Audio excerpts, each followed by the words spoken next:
तो नया टॉपिक है हमारे पास अंडरग्राउंड केबल। बात करते हैं अंडरग्राउंड केबल की।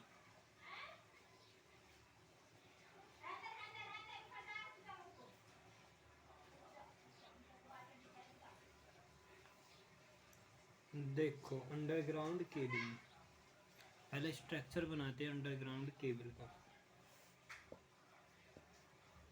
कोर बड़ा सा बनाते हैं ताकि चीज़ें लिखी जा सके।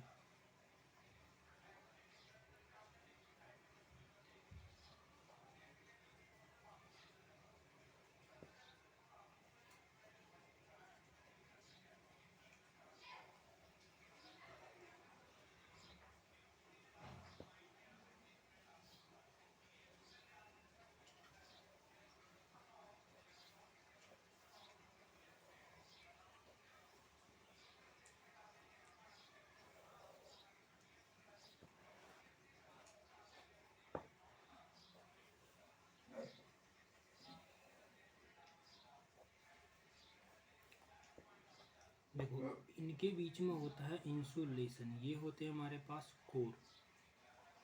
इनको क्या बोला जाता है? कोर। इनके बीच में करते हैं हम इंसुलेशन। उसके बाद चढ़ाते हैं इंसुलेशन के बाद मेटेलिक सीट। क्या चढ़ाते हैं? Metallic sheath. कोर के ऊपर ही इंसुलेशन होता है। इंसुलेशन शॉर्ट सर्किट अभी बताते हैं सभी को। मेटेलिक सीट के बाद बेडिंग। बेडिंग के बाद आर्मोयरिंग।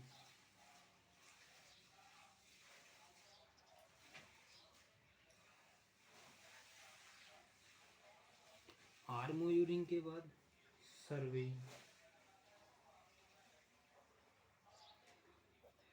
देखो इंसुलेशन का पर्पज क्या होता है? ये है हमारे पास इंसुलेशन। इंसुलेशन का काम होता है कोर को इंसुलेशन से बचाने के लिए, शॉर्ट सर्किट को आपस में शॉर्ट सर्किट होने से बचाने के लिए। कोर के ऊपर इंसुलेशन इसीलिए करा जाता है ताकि कोर शॉर्ट सर्किट ना हो। अब हम कोर का काम क्या होता है? पहला काम है प्रोवाइड द इंसुलेशन। यहीं पर लिख देता हूँ मैं, प्रोवाइड द इंसुलेशन। क्या? Insulation between the conductor. किसके बीच में? कंडक्टर के बीच में इंसुलेशन प्रोवाइड कराने के लिए किसका प्रयोग करते हैं हम? इंसुलेशन का, कंडक्टर के बीच में। दूसरा इसका बेहतरीन काम होता है, बेस्ट, याद रखना है यही काम। किसका? ही हाई वाटर एब्जॉर्बेशन इसके पास क्वालिटी होती है। किसकी? High water absorption. High water absorption किसके पास? इंसुलेशन के पास। बनाया किस किस चीज़ का जाता है? ये पीवीसी का भी बना सकते हैं हम इसको, रबड़ का भी बना सकते हैं, और वेल्केनाइज VIR वेल्केनाइज इंडिया रबड़ का भी बना सकते हैं। लेकिन आजकल जो ज़्यादातर हम यूज करते हैं वह पेपर का यूज करते हैं, ऑयल फिल्टेड पेपर का यूज करते हैं। तो किस किस का बना सकते हैं? हाई वाटर एब्जॉर्बेशन इसका गुण होता है, प्रोवाइड इंसुलेशन के लिए काम करते हैं। पेपर का, VIR, PVC या रबड़, इनमें से किसी एक का इसको डिजाइन करा जा सकता है। कॉपर, सीधी सी बात है, या तो कॉपर कोर किसकी बनाते हैं हम? कोर कॉपर की बना सकते हैं, और या एल्यूमिनियम की बना सकते हैं। वो डिजाइन करता है पावर किस हिसाब से हम ट्रांसमिट कर रहे हैं। उसके बाद होता है हमारे पास मेटेलिक सीट। अब देखो मेटेलिक सीट, मेटेलिक सीट जो हम यूज करते हैं वो मॉइस्चर को एब्जॉर्ब करने के लिए यूज करते हैं। किसको? मॉइस्चर को। मॉइस्चर को एब्जॉर्ब करने के लिए किसका यूज करते हैं हम? मेटेलिक सीट का। मेटेलिक शीट का याद रखना है। मेटेलिक शीट ऐसा लगता है जैसे कि मैकेनिकल प्रोवाइड, मैकेनिकल बैलेंस है, नहीं, लेकिन मॉइस्चर को प्रोवाइड कराने की, मॉइस्चर को एब्जॉर्ब करने के लिए मेटेलिक शीट का प्रयोग करते हैं। पूछा जाए कि बताइए क्या नाम है, मेटेलिक शीट किसकी बनाते हैं हम? ज़्यादातर एलुमिनियम की बनाते हैं या फिर लेड की बनाते हैं। किसकी बनाते हैं? एलुमिनियम की बनाते हैं या लेड की बनाते हैं। और इसके बाकी काम क्या होते हैं? और भी कुछ काम देख लो। एक तो काम करता है thermal, reduced the thermal resistance. बहुत सारी चीज़ें एक्स्ट्रा बता रहा हूँ। इसका बाकी दूसरा काम होता है रिड्यूज करता है थर्मल रेसिस्टेंस को, रिड्यूस्ड द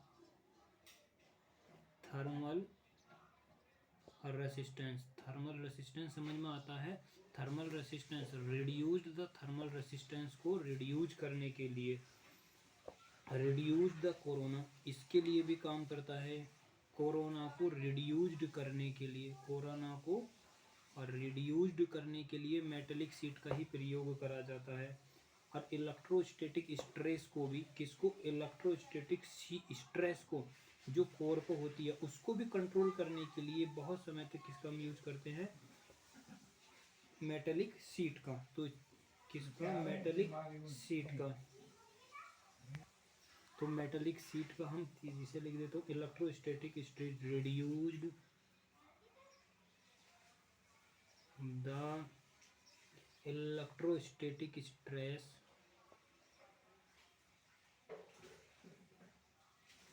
इलेक्ट्रोस्टैटिक स्ट्रेस। इसके मेटेलिक शीट के देखो चार काम हुए। मॉइस्चर को एब्जॉर्ब करना, थर्मल रेसिस्टेंस को रिड्यूस्ड करना, थर्मल रेसिस्टेंस को रिड्यूस्ड करना, कोरोना लॉस को कम करना, और electrostatic, reduce the electrostatic stress, जो किसके ऊपर मैक्सिमम होती है? कंडक्टर के ऊपर। किसके ऊपर? कंडक्टर के ऊपर। बहुत हद तक काम करता है। दूसरा हमारे पास होता है तीसरा, बेडिंग। अब जरा देखो, बेडिंग किसके लिए होती है? कोरेजन से बचाने के लिए।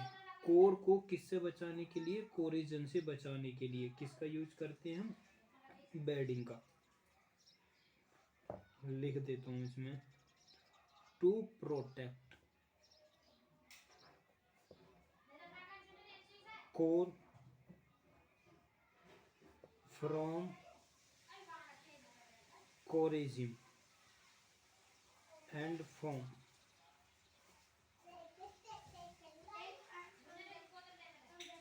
अब आगे एक और इसका काम देखो। अब एक सेपरेशन, किसके बीच में? सेपरेशन का भी काम। तो प्रोटेक्ट किसके किसके बीच में करता है? Protect core from the corrosion and the form of armouring. इसके ऊपर अभी हम आर्मोरिंग जो चढ़ाते हैं, उस दोनों को इंसुलेशन, प्रोटेक्ट प्रदान कराने एक दूसरे से। समझिए, बेडिंग का काम यह होता है कि मेटेलिक सीट और आर्मोरिंग, मेटेलिक सीट, इसके ऊपर ध्यान से देखो, मेटेलिक सीट और आर्मोरिंग दोनों को ना मिलें, या दोनों ना मिलें, इसीलिए तो दोनों के बीच में इंसुलेशन, एक तरीके से प्रोटेक्टिंग के लिए डिवाइस, कौन सी प्रोटेक्टिंग के लिए कौन सी डिवाइस काम करती है एक तरीके से समझो तो? बेडिंग का एक और ये काम होता है, दूसरा काम ये होता है, इट प्रोवाइड द सेपरेशन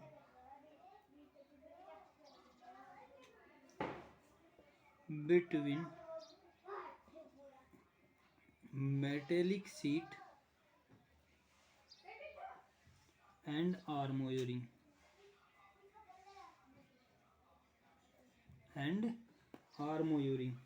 दूसरा, ये बनाई किस किस की जाती है? जूट की बनाई जाती है, हिसैन टेप की बनाई जाती है, हिसैन टेप की बनाई जाती है। क्या? बेडिंग। और इसका काम होता है इंटरसीट जो होती है, ध्यान से देखो, intersheath used provide the proper stress the distribution. जो इंटरसीट होती है उसके बीच में इंसुलेशन या प्रोवाइड कराने के लिए। चलो, इसके इतने ही काम बहुत है। आगे देखो, आर्मोरिंग। किसका हम बोल रहे हैं? आर्मोरिंग। आर्मोयोरिंग, देखो ये प्रोवाइड करवाती है मैकेनिकल इंजरी से, केबल को किससे, मैकेनिकल इंजरी से, मैकेनिकल इंजरी से, मैकेनिकल इंजरी से किसको, केबल को, केबल को मैकेनिकल इंजरी से बचाने के लिए हम आर्मोरिंग का प्रयोग करते हैं। ये बनाई किस किस की जाती है, ये तो बनाई जाती है या तो गैल्वेनाइजिंग स्टील की, गैल्वेनाइज्ड स्टील की बनाई जाती है, स्टील रोड होती हैं, क्या होती हैं, रोड्स, गैल्वेनाइजिंग स्टील रोड होती है जिससे आर्मोरिंग बनाई जाती है, उसका इसमें प्रयोग करा जाता है और मैकेनिकल स्ट्रेस को बढ़ाने के लिए। और एक काम यह भी करती है कि केबल पर मैकेनिकल स्ट्रेस जो होता है उसको बढ़ाने के लिए अंडर, जैसे कि मान के चलो उसमें प्रेशर बहुत पड़ता, उससे बचाया जाता, कहीं गिर जाए, टूट जाए, फूट जाए। आर्मोरिंग इतना ही काम नहीं करती, लिख लेते हैं चलो, increase the mechanical strength of underground cable. Mechanical strength को बढ़ाने के लिए भी किसका यूज करा जाता है, आर्मोरिंग रिंग का यूज करा जाता है, और आर्मोरिंग बाकी बेहतरीन प्रोवाइड करवाई जाती है। चलो आगे देखो, एक इसमें होती है सर्वेइंग, लास्ट इसमें होती है क्या, सर्वेइंग। सर्वेइंग क्या होता है, फाइनल कवर होता है, बाकी आपकी मर्जी है, लेकिन सर्वेइंग हमेशा इंसुलेटिंग होना चाहिए, या तो पीवीसी का बना हो या फिर फाइनल टच केबल का बना हो। एक फाइनल टच केबल भी आती है, टेप भी आती है, फाइनल टच केबल की आती है, टेप भी आती है, फाइनल टच टेबल या वो भी आती है। अब जरा देखिए, हीट जनरेशन की बात करते हैं, क्या यह बात आपको समझ में आई सभी। देखो कोर पे इंसुलेशन होता, कोर होता हमारे पास किसका, कॉपर का, इंसुलेशन प्रोवाइड करवाते हैं। इंसुलेशन क्यों प्रोवाइड करवाते हैं, ताकि कोर के बीच, कोर दोनों शॉर्ट सर्किट ना हो, इंसुलेशन प्रोवाइड करवाते हैं। इंसुलेशन में क्या क्या काम करता है, इंसुलेशन हाई वाटर एब्जॉर्बेशन का काम करता है, पेपर का भी हो सकता है, पीवीसी का भी हो सकता है और रबड़ का भी हो सकता है। उसके ऊपर चढ़ी क्या रहती है, मेटेलिक सीट। मेटेलिक सीट ध्यान रखना, मेटेलिक सीट मेटल की होती है या फिर आर्मोरिंग मेटल की होती है, दो मेटल के होते हैं यहाँ पे अधिकतर।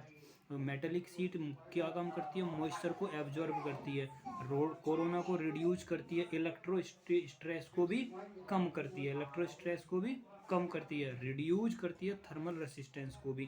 काम क्या करती है, मॉइस्चर को सुखाती है। उसके बाद होती है बेडिंग, के बाद उसके बाद होती है ऊपर बेडिंग। बेडिंग क्या काम करती है, कोर को प्रोटेक्ट करवाती है, किससे, मेटेलिक सीट पे जैसे कि जंग ना लगे, मेटेलिक सीट को कोरेजिम से बचाने के लिए हम बेडिंग का प्रोवाइड करवाते हैं। बेडिंग किसकी बनी होती है, या तो जूट की बनी होएगी या हिसैन टेप की बनी होएगी, किसकी बनी होएगी, या तो जूट की बनी होएगी या हिसैन टेप की बनी होएगी। ये बेडिंग एक और काम करवाती है, जो आर्मोरिंग होती है और जो मेटलिक सीट होती है उसके बीच में इंसुलेशन का प्रोवाइड करवाते हैं, क्योंकि दोनों ही मेटल की होती हैं और मेटल को बीच में से एक दूसरे से ना मिले, उसके लिए हम बेडिंग का प्रयोग करवाते हैं। और बेडिंग किसकी बनी होती है, जूट, हिसैन टेप आदि की बनी होती है। उसके बाद होता है हमारे पास आर्मोरिंग। आर्मोरिंग क्या होती है, मैकेनिकल इंजरी या मैकेनिकल स्ट्रेस को इंक्रीज करने के लिए हम आर्मोरिंग का प्रयोग करते हैं। यह या तो गैल्वेनाइजिंग, ध्यान रखना, आर्मोरिंग कोरोजन से भी बचाती है। आर्मरिंग हमेशा गैल्वेनाइजिंग स्टील या कवर्ड कुछ ऐसी ही चीज़ बनाएंगे जिस पर जंग ना लगे, तो मैकेनिकल इंजरी से बचाने के लिए, और गैल्वेनाइजिंग स्टील आदि की रोडों के द्वारा बनाई जाती है। बाकी सर्वेइंग होती है, जो इसका ऊपर वाला भाग होता है, जो पीवीसी, रबड़ आदि टेच फाइबर किसी का भी बनाया जा सकता है। अब देखो आगे केबल में इंसुलेशन रेसिस्टेंस ऑफ केबल। नहीं, उससे पहले एक चीज़ और देखिए, केबल के अंतर्गत एक हीट जनरेशन का फैक्टर देखो, हीट जनरेशन,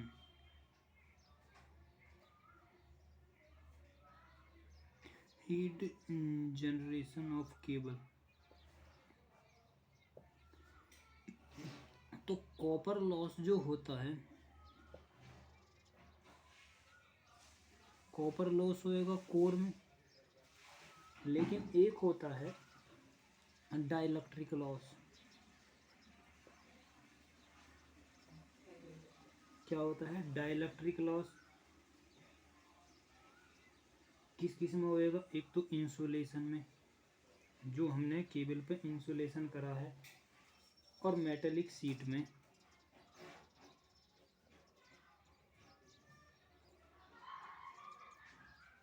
और आर्म वायरिंग में, इन सभी में क्या हो सकता है, डाइलेक्ट्रिक लॉस। केबल में कॉपर लॉस केवल कोर में होएगा, डाइलेक्ट्रिक लॉस इंसुलेशन में हो सकता है, मेटेलिक सीट में या आर्म वायरिंग में। ये होते तो मेटेलिक, लेकिन हो सकता है इसमें। मेटेलिक सीट की कभी यदि बूझ ले कि मेटेलिक सीट को हम लगभग कहाँ तक यूज करते हैं, 3 से लेकर 5 मिलीमीटर के समथिंग हम यूज करते हैं। कहाँ से? 3 से लेकर 5 मिलीमीटर तक हम इसका यूज करते हैं। तो एक ये हमारे पास हो गया। यदि बूझ लेके बताइए copper loss dielectric loss cable में कहाँ पर होते हैं, तो ध्यान रखना इंसुलेशन में होते हैं, मेटेलिक सीट में हो सकते हैं, आर्म वायरिंग में हो सकते हैं। और कॉपर लॉस कहाँ हो सकते हैं, वो केवल कोर में ही होंगे।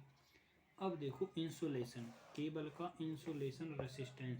तो इंसुलेशन रेसिस्टेंस जो होता है केबल का, आर बराबर होता है 2.303 अपॉन का 2πl और into log e outer maximum dia और बटे कोर का डाया। ये होता है insulation resistance of cable. R बराबर होता है 2.303 और अपॉन का 2πl log e D upon का डी अपॉन का डी। तो ध्यान रखो, जो इसमें ध्यान करने वाली बात है, जिस पर क्वेश्चन पूछा जाता है कि इंसुलेशन रेसिस्टेंस डी प्रीपोर्शनल टू होता है किसके, लेंथ के। यदि लेंथ बढ़ेगी तो इंसुलेशन रेसिस्टेंस घटेगा और बिल्कुल एकदम डी प्रीपोर्शनल की रेशो में घटेगा। बढ़ेगा, जितना बढ़ेगा रेसिस्टेंस, इसका मतलब उतनी ही लेंथ घटेगी। अब जरा देखो, हम बात करते हैं स्ट्रेस की। किसकी बात करते हैं? केबल में स्ट्रेस की। तो मान लीजिए कि इनर डाया कोर है मेरे पास, ये outer dia insulation with insulation के साथ ये है, ये मेरे पास है, ये मेरे पास है R2। मान लीजिए मैंने ये R2 डाया, ये मेरे पास है R1। अंदर वाले को बोला जाता है कोर, इसे बोला जाता है इंसुलेशन, इसे बोला जाता है मेटेलिक सीट की भी हो सकती है और किसी की भी। देखो स्ट्रेस की बात करते हैं, तो मैक्सिमम स्ट्रेस होता है कहाँ पर? कोर पर। मिनिमम स्ट्रेस होता है किस पर? सीट पर।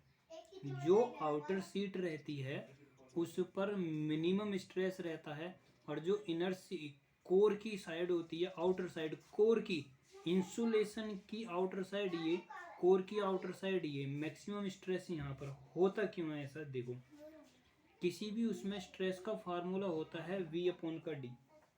तो मैं कहता हूँ कि V अपॉन का डी है, तो यदि E की वैल्यू प्रीपोर्शनल होगी, देखो यदि मेरे पास 1 अपॉन का डी है, तो मैं कह सकता हूँ कि E ज़्यादा जब होएगा जब D कम होएगा, या E कम होएगा जब D ज़्यादा होएगा। तो इसका मतलब है D कम कहाँ पर है? यहाँ पर D मान लिया थोड़ी देर के लिए पूरी दूरी है यहाँ से यहाँ तक, तो D जितना कम होगा स्ट्रेस उतना कम। चलो, लेकिन मैक्सिमम सरफेस पर ही होता। फार्मूले से देखते हैं और कंक्लूजन निकालते हैं इसका। देखो इलेक्ट्रिक फील्ड जो होता है E बराबर होता है V अपॉन का x। मान लीजिए कि x लॉग R2 अपॉन का R1, किसी के लिए भी मान लीजिए, अभी मैंने केबल के लिए नहीं माना। अब यदि मैं कहता हूँ कि सरफेस, मान लीजिए कि x बराबर R1। R1 क्या है? इनर डाया कोर के लिए। किसके लिए? कोर के लिए। R1 क्या है? कोर डाया से हिसाब से मानेंगे तो कोर रेडियस मान लीजिए, आप इसको x को रेडियस मान लीजिए, ठीक है।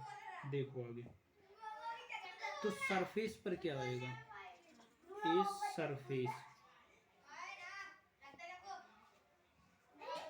सरफेस पर क्या होएगा? E मैक्सिमम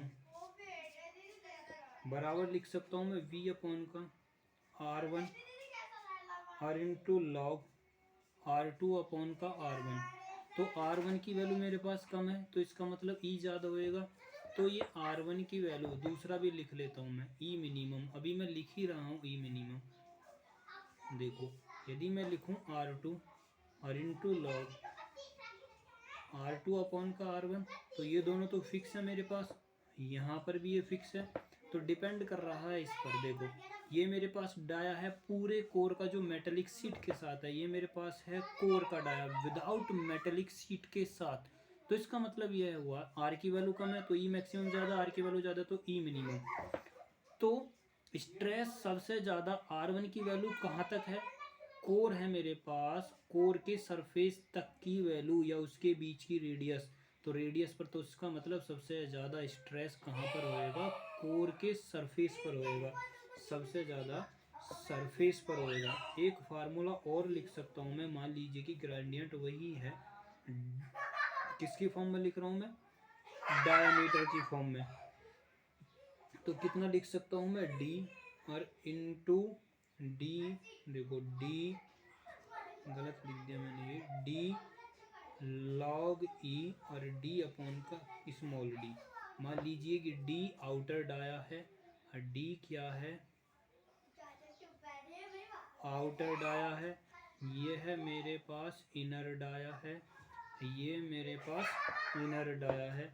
तो जी मैक्सिमम के लिए मैं दोबारा लिख देता हूँ इसको, जी मैक्सिमम के लिए ये डायमीटर में है, ये एक्स में है, तो मैं इसे लिख सकता हूँ डी अपॉन का लॉग ई और डी अपॉन का डी।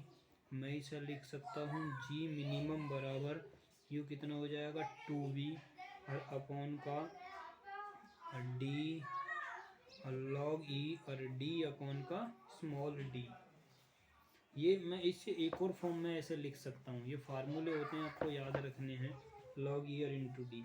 एक फार्मूला बहुत ही ज़्यादा पूछा जाता है कि ई मैक्सिमम बटे ई मिनिमम बराबर होता है R2 अपॉन का R1, क्योंकि एक दूसरे के विपरीत होते हैं रेडियस के। तो ई मैक्सिमम अपॉन का R1, यदि वो रेडियस के लिए लिख कर देगा कि बताइए ई मिनिमम या ई मैक्सिमम के लिए फार्मूला क्या होएगा, तो ई मिनिमम के लिए रेडियस की फॉर्म में होएगा v अपॉन का R1, क्या है v अपॉन का R1 लॉग R2 अपॉन का R1, v अपॉन R1 और इंटू लॉग R2 अपॉन का R1, और ई मिनिमम के लिए v अपॉन का R2 और इंटू लॉग R2 अपॉन का R1। यदि डायामीटर की रेंज में देता है तो 2v अपॉन का d log e D upon का d, और g मिनिमम होता है 2v अपॉन का d लॉग ई और इंटू डी अपॉन का d होता है। अब देखो जरा हम एक कंक्लूजन निकालते हैं। हम चाहते हैं ऐसा कि ऐसा हम क्या इंसुलेशन प्रोवाइड करवाएं जिससे हमारा जो कोर के ऊपर सरफेस है, कोर के ऊपर का सरफेस है, उस पर जो हम ग्रेडियंट हमारा बन रहा है वह मिनिमम हो, कम से कम मिनिमम हो। तो उसके लिए हम R2 और अपॉन R1 जो हमारे पास होता है, ये R2 अपॉन का R1 बराबर E, इसके लिए E की वैल्यू 2.78 इकोनॉमिक होती है, बेस्ट इकोनॉमिक वैल्यू होती है ये 2.178। जब कभी भी कोई भी केबल बनाना हो तो उसमें इंसुलेशन, ये है मेरे पास आउटर डाया, ये मेरे पास इनर डाया, इसकी वैल्यू लॉग ई में 2.718 होनी चाहिए। वो केबल हमारा सबसे बेहतरीन इफिशिएंट केबल होगा। यदि मैं टी की वैल्यू निकालूं तो टी इंसुलेशन कितना मोटा होना चाहिए, तो 1.718 और इंटू R1। तो केबल के इंसुलेशन की मोटाई कोर के इंसुलेशन से इतने गुना ज़्यादा होनी चाहिए। यह है इंसुलेशन की मोटाई 1.718 और इंटू R1। यह है मेरे पास कोर की रेडियस, और यह है मेरे पास इंसुलेशन की मोटाई 1.78 गुना ज़्यादा होना चाहिए। क्या है इंसुलेशन, वो केबल मेरे पास मोस्ट और द बेस्ट इकोनॉमिक केबल होगा जिसमें लॉसेस सबसे कम होंगे और स्ट्रेस भी सबसे कम होगा। मैं इसी के लिए इकोनॉमिक बना सकता हूँ। आगे देखो, एक मेरे पास होती है कैपेसिटर ग्रेडिंग। कैपेसिटर ग्रेडिंग लगभग आप जानते होंगे। कैपेसिटर ग्रेडिंग में कुछ नहीं करा जाता। ग्रेडिंग कैपेसिटर में क्या होता है, अलग अलग डाइलेक्ट्रिक मटेरियल का इंसुलेटिंग यूज करा जाता है, डाइलेक्ट्रिक मटेरियल यूज करा जाता है। जैसे मान लीजिए मेरे पास ये कोर है, एक इंसुलेशन ये है, दूसरा इंसुलेशन ये है, तीसरा इंसुलेशन ये है। यदि चार्जिंग करंट देखो कब फ्लो होगी, जब इस पर स्ट्रेस, इसका स्ट्रेस, इसका स्ट्रेस तीनों का अलग अलग होएगा। यदि इसका स्ट्रेस, इसका सरफेस का स्ट्रेस, इसका और इसका सेम होएगा तो करंट फ्लो नहीं होगी। इन दोनों का, इनमें से किसी का भी स्ट्रेस बड़ा अलग अलग हुआ तो इनमें एक चार्जिंग करंट फ्लो होने लग जाएगी, जो डाइलेक्ट्रिक का काम करेगी और लॉसेज बढ़ाएगी। उसी को कम करने के लिए हम ये चाहते हैं कि कम से कम करंट फ्लो हो, तो भाई सब इनकी ग्रेडियंट या इनकी डाइलेक्ट्रिक स्ट्रेंथ अलग अलग रखो। देखो कैसे कर सकते हैं, ऐसा करते हैं, मान लीजिए कि यहाँ पर कोई इंसुलेशन है, यहाँ पर भी कोई इंसुलेशन है और यहाँ पर भी कोई इंसुलेशन है। इसकी दूरी x1 है, इसकी दूरी x2 है, इसकी दूरी x3 है। ये है इसकी क्या नाम, इसका dielectric strength epsilon R1, epsilon इसके लिए R2 है, इसके लिए एप्सिलॉन R3 है। चलो देखो, अब मैं यह चाहता हूँ कि कैपेसिटेंस ग्रेडिंग यह कहती है कि एप्सिलॉन R1 और इंटू x1 बराबर होना चाहिए एप्सिलॉन R2 और इंटू x2 के, और यही बराबर होना चाहिए x3 और इंटू एप्सिलॉन नॉट R3 के। तो हमारे लिए केबल बहुत ही सस्ता और अच्छा, जो पोटेंशियल ग्रेडियंट को कंट्रोल कर सकता है। या फिर मैं कह सकता हूँ एप्सिलॉन या डाइलेक्ट्रिक स्ट्रेंथ और उससे बीच की दूरी क्या होनी चाहिए, कांस्टेंट होनी चाहिए। यह भी पूछ सकता है भाई। तो आगे देखो, कैपेसिटेंस की बात करते हैं हम। केबल के लिए कैपेसिटेंस पूछा जाए कि बताइए केबल इंसुलेशन के लिए कैपेसिटेंस या केबल के लिए कैपेसिटेंस कितना होता, तो एप्सिलॉन नॉट एल। याद रखना यहाँ कुछ कन्फ्यूजन होता, तो 1.4 लॉग R2 अपॉन R1 और इंटू 10⁻⁻⁹ फेरेड। तो most important formula insulation cable के लिए कैपेसिटेंस, इंसुलेशन केबल के लिए रेसिस्टेंस बता चुका हूँ। इंसुलेशन केबल के लिए कैपेसिटेंस कितना होता है, एप्सिलॉन नॉट एल और 1.4 और इंटू लॉग R2 अपॉन का R1 और इंटू 10⁻⁻⁹ फेरेड। और यदि वैसे लोगे तो एप्सिलॉन नॉट ए अपॉन का डी होता है। यहाँ पर कंफ्यूज नहीं होना कि डी क्या है और एल क्या है। तो एल याद रखना, चार्जिंग के साथ जितनी लेंथ बढ़ेगी, मोस्ट इम्पोर्टेंट बात यह है कि इंसुलेशन केबल में कैपेसिटेंस की वैल्यू लंबाई के साथ बढ़ती है और बाकी अन्य में घटती है किसी में भी, लेकिन किसी में चार्जिंग के लिए बढ़ जाती है, किसी में केबल में इंसुलेशन के लिए कैपेसिटेंस की वैल्यू लेंथ के साथ बढ़ती है। फार्मूला क्या होता है, एप्सिलॉन नॉट एल और अपॉन का 1.4 और लॉग R2 अपॉन का R1 और इंटू 10⁻⁻⁹ फेरेड होता है। चलो आगे देखते हैं।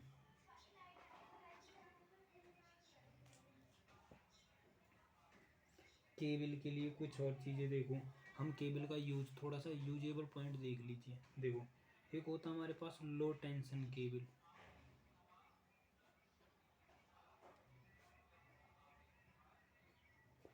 लो टेंशन केबल होता है 1000 वोल्ट। एक होता है high tension cable,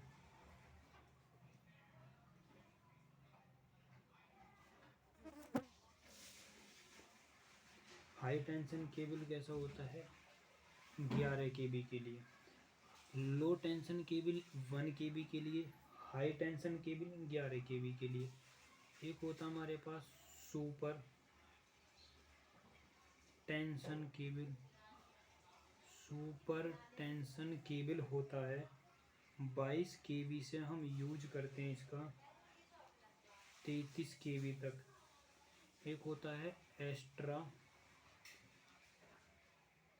high tension cable, extra high tension cable, उसका यूज करते हैं हम 33 kV से लेकर 66 kV के बीच में।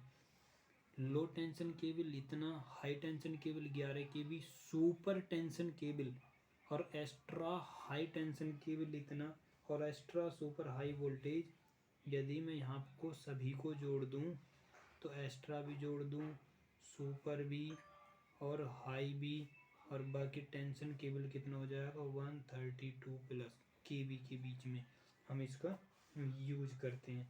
तो पहला ध्यान रखना, लो 1000, हाई टेंशन केबल 11 केबी, सुपर याद रखना है 22 से 33, 22 से 33 हमारे पास सुपर होता, सुपर टेंशन केबल।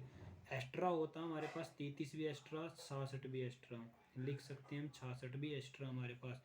तो सुपर कौन सा है 22, तो 33, एक्स्ट्रा कौन सा है 33 से 66, और एक्स्ट्रा सुपर टेंशन केबल कौन सा है 132।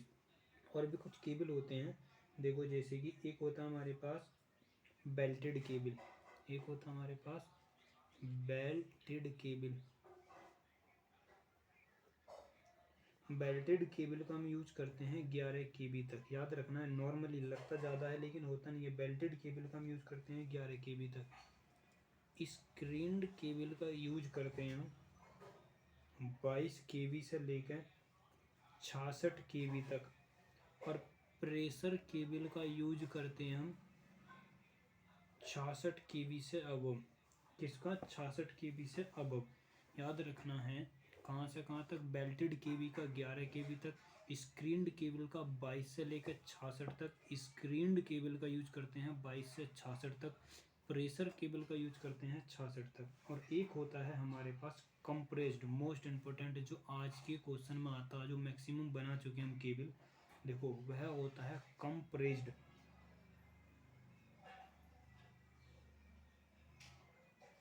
कंप्रेस्ड ऑयल और कंप्रेस्ड गैस।